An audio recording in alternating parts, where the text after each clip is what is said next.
बेशक अल्लाह सबकी हिफाजत करने वाला है।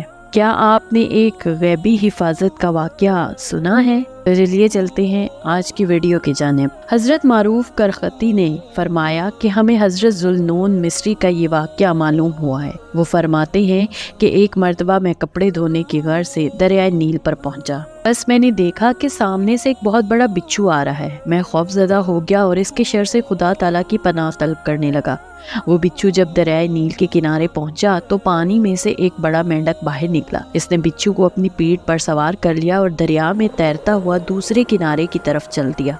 हजरत फरमाते हैं कि मैं भी एक तोहमत बांध कर दरिया में उतर गया और बिच्छू के दरिया के दूसरे किनारे पर पहुंचने तक मैं इसे बराबर देखता रहा। मेंढक जब बिच्छू को दरिया के दूसरे किनारे पर लेकर पहुंचा तो बिच्छू मेंढक की पुश्त से नीचे उतरकर तेज तेज चलने लगा। मैंने भी दरिया अबूर कर लिया। हजरत ज़ुल्नून फरमाते हैं कि मैं भी बिच्छू के पीछे पीछे चलने लगा और बिल आखिर वो एक घने सायादार दरख्त के पास पहुंचा जिसके नीचे एक सफेद रंग का लड़का सोया हुआ था और वो शराब के नशे में चूर था। हजरत फरमाते हैं कि मैंने इस लड़के की हालत देखकर कहा ला हौल वला कुव्वत, और मैं दिल ही दिल में कहने लगा शायद ये बिच्छू इस लड़के को काटने के लिए आया है। बस यकायक एक अजदहा नमूदार हुआ जो लड़के को डसने के लिए इसकी तरफ दौड़ रहा था। बस बिच्छू इस सांप के सर पर लेट गया, यहाँ तक कि इसको कत्ल कर दिया। फिर पानी की तरफ लौटा और उसी मेंढक की पुश्त पर सवार होकर दरिया के उस किनारे की तरफ चला गया जहाँ से आया था। हजरत ज़ुल्नून मिस्री फरमाते हैं कि ये गैबी मंजर देखकर मेरी जुबान से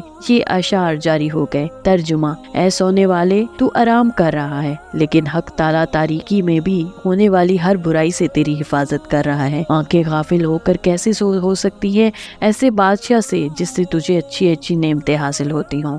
हजरत ज़ुल्नून मिस्री के ये अशार सुनकर लड़का नींद से बेदार हुआ तो एक बड़ा अजदहा भी करीब मरा हुआ देखा। तो हजरत ने इसको तमाम वाक़या तफसीलन सुनाया। उस लड़के ने सच्ची तौबा की और लहू लाभ को तर्क करके नेकियों का रास्ता इख्तियार किया। कुछ अरसे बाद इस नेकी की हालत में इसकी मौत वाक़या हुई। रब ताला इस पर रहम फरमाए। हजरत ज़ुल्नून मिस्री का नाम सोबान बिन इब्राहिम था। ये भी कहा गया है कि आपका नाम फैज बिन इब्राहिम था। इमाम इब्ने जोजी ने फरमाया कि हजरत ज़ुल्नून मिस्री के वतन का असल नाम अन्नौबता था। आपका ताल्लुक उस खानदान से था जो कुआं साफ करने का काम करते थे। आप मिस्र मुंतकिल हो गए और उधर ही मुस्तकिल सकूनत इख्तियार कर ली।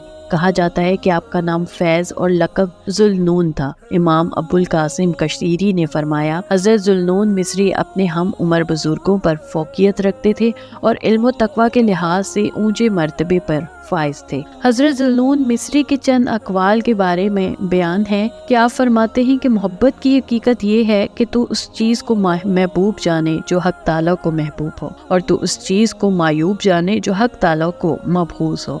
नीज़ तो हक ताला की रज़ा का तालिब हो जाए और हर चीज़ को तर्क कर दे जो इसकी खुशनुदी में हाइल हो, तो इसके मुतल्लिक किसी मलामत की परवाह न कर। हज़रत ज़ुल्नून मिस्री ने फरमाया कि वो शख्स अक्लमंद नहीं जो दीनवी मामलात में जद्दोजहद करे और आखिरवी मामलात में गफलत का मुजाहरा करे, हल्म बर्दबारी की जगह हमाकत का इजहार करे, तवाज़े और आजी की जगह तकब्बुर को इख्तियार करे, किसी का हक गज़ब कर ले। आपने फरमाया वो आदमी अक्लमंद नहीं जो शोहरत के लिए इल्म हासिल करे और फिर इल्म के मुकाबले में अपनी ख्वाहिशात को तरजीह दे और हक ताला के शुक्र से गाफिल हो, अपने दुश्मन यानी नफ्स से मुजाहिदा करने से आजिज़ हो। इस तरह की मज़ीद दिलचस्प वीडियोस देखने के लिए देखते रहिए मेरे चैनल को लाइक, सब्सक्राइब और शेयर ज़रूर कीजिए और साथ ही साथ बेल आइकन को भी दबा दीजिए। शुक्रिया।